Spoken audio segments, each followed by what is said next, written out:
is pure carbon. And carbon, written as a solid, combusts with oxygen.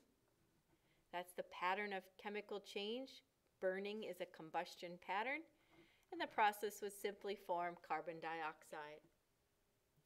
Carbon dioxide is our product.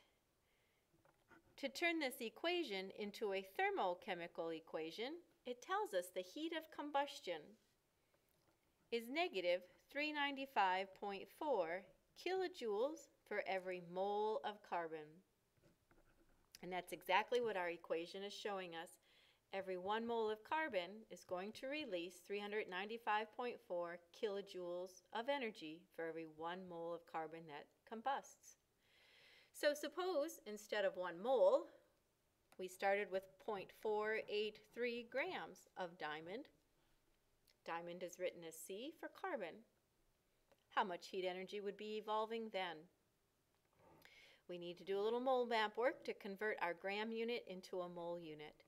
So we look up the atomic weight of carbon. Its molar mass is 12. If we had 1 mole of carbon, it would weigh 12 grams. The stoichiometric ratio says negative 395.4 kilojoules of heat are released for every 1 mole of carbon. Our want over given ratio. We'll simply calculate to solve for kilojoules. 0.483 divided by 12 converts us into a mole, and multiply by negative 395.4 kilojoules.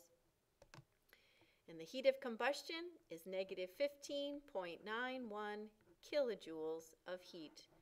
Negative shows we know heat is being released, which is another word for evolved. Evolution of heat is an exothermic process.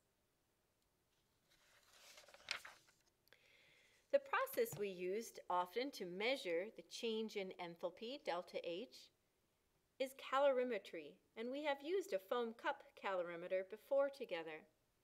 Calorimetry is simply using an insulated cup to create a nestled system, preventing heat flow to the outside surroundings.